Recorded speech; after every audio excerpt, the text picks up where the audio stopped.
J'ai une question. Y a-t-il des choses qu'il faut faire ou ne pas faire quand on est invité chez des Russes? Et y a-t-il des choses que les Français font et qui sont considérées comme impolies en Russie? Eh oui, il y en a. Ça, c'est la thématique de ma vidéo. Si ça vous intéresse, restez avec moi, je continue.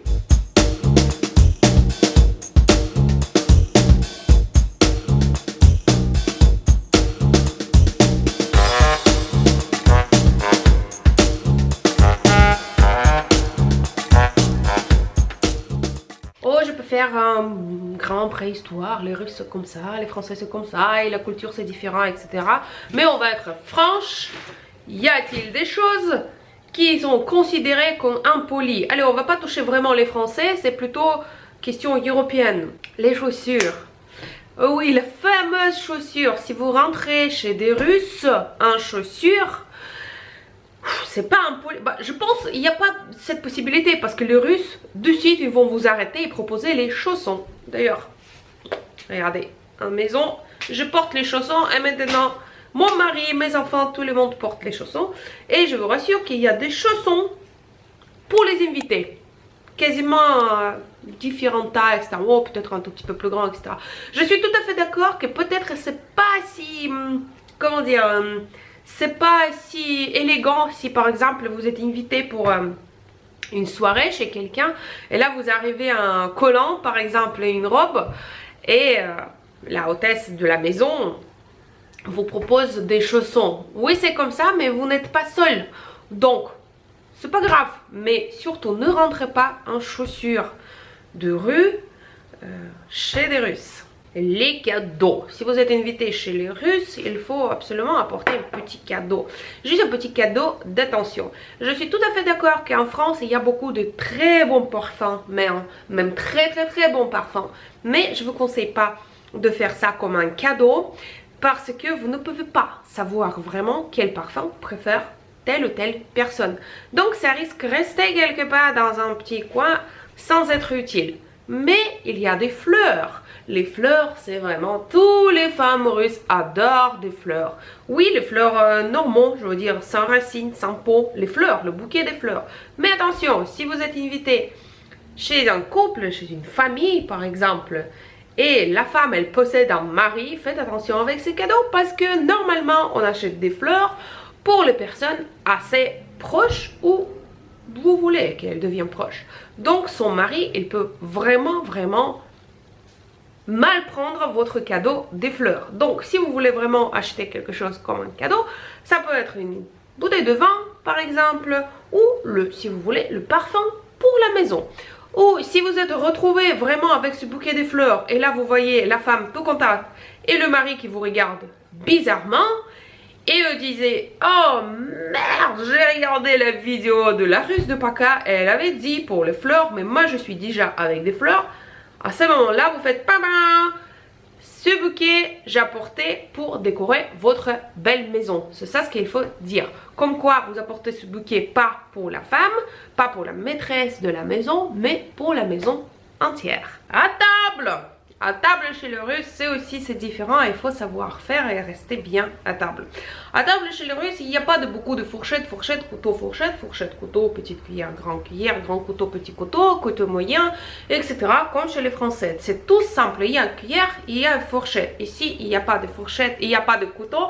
C'est pas nécessaire de le demander, je suis sûre que vous pouvez débrouiller sans le couteau, c'est pas vraiment grave. Et là vous regardez sur la table et vous disiez, mais où est-ce que mon assiette? Parce que sur la table ça se trouve 20 ou 30 assiettes différentes avec le poisson, la viande, avec des salades composées assez lourdes, donc les salades fameuses vinaigrettes, salade chouba, salade d'olivier, salade de surimi, etc., etc. Et là, vous voyez que chacun possède une petite assiette vide. Vous aussi, vous avez quelque part une petite assiette vide, c'est pour vous. Vous pouvez servir n'importe quelle salade vous voyez sur la table, c'est vraiment pour vous.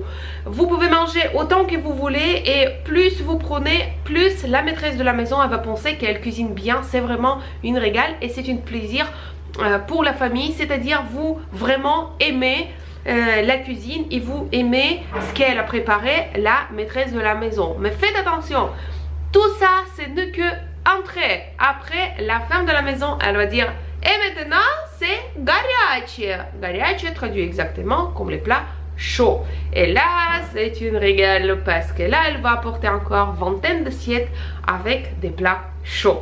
Faites attention, si la soirée elle dure 3 ou 4 heures, vous allez rester à table 3 ou 4 heures, juste avec la petite possibilité d'y aller fumer une petite cigarette. Donc, mangez doucement, petit à petit, parce qu'il vous reste la soirée entière avec des Russes et de vodka. Vodka, c'est aussi c'est assez important. L'alcool chez les Russes, c'est pas l'alcool chez les Français. Les Français, ils mangent et ils boivent, ils prennent le verre de vin pour accompagner les plats. Chez les Russes, c'est tout à fait opposé. Vous buvez et les plats accompagnent votre boisson.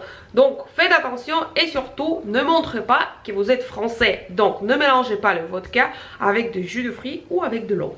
Ne discutez pas avec les Russes à par rapport de la politique parce que je vous rassure que ça va mal finir. Ça va même finir par le bagarre. Même si vous prononcez la phrase le plus jolie du monde, comme quoi vous aimez le Poutine depuis des années parce que c'est un très bon président, etc. Soyez sûr, 50% dans cette pièce ils vont aimer Poutine et 50% détester. Comme ça, c'est vous qui va être le provocateur de cette dispute. Donc je vous conseille de ne pas parler avec des Russes les thématiques qui touchent la politique de la pays. Et si vous voulez vraiment aussi les sujets à bannir, je veux ajouter également, c'est l'homosexualité. Les Russes sont pas prêts pour cela. Je veux pas parler pourquoi, mais moi je veux pas parler de ça. Donc aujourd'hui, ne parlez pas avec des Russes au ces sujets parce que ça ne fait pas plaisir. Comme l'autre sujet, c'est la corruption. On sait très bien qu'est-ce qui se passe dans notre pays et on n'a pas besoin que quelqu'un nous raconte son avis. Donc à éviter les sujets de politique, les sujets de homosexualité et les sujets de corruption et votre soirée chez les Russes sera agréable. Tout ce que vous voulez faire avec cette vidéo, c'est de surtout pas vous faire peur. Mais je vous rassure que si aujourd'hui vous pensez que oh, mais c'est trop compliqué chez les Russes, etc., ce n'est pas vraiment vrai. Je suis totalement sûre que si aujourd'hui vous voulez faire la même genre de vidéo comme des choses à éviter avec des Français mais pour les Russes, nous aussi nous pouvons dire oh non c'est incompréhensible, comment c'est possible un mec qui rentre dans le pièce et il fait bisous à tout le monde. Ça aussi on peut pas comprendre. Donc la dernière petite conseil c'est de ne pas faire bisous à tout le monde. Ça suffit une simple clanche de tête pour dire bonjour à tout le monde et de faire ciao ou paka en russe quand vous partez de chez où vous étiez. Donc voilà, c'est ma petite vidéo pour vous dire des choses que vous devrez éviter avec des Russes. Faites les résumés, marquez quelque part dans le petit cahier et répétez-vous parfois avant d'aller en Russie. Et ma vidéo pour aujourd'hui c'est fini. J'espère que c'était utile pour vous. Si c'est le cas, mettez le like, mettez le commentaire pour me le remercier. C'était la Russe de Paka et moi je veux dire Paka en russe, c'est-à-dire ciao.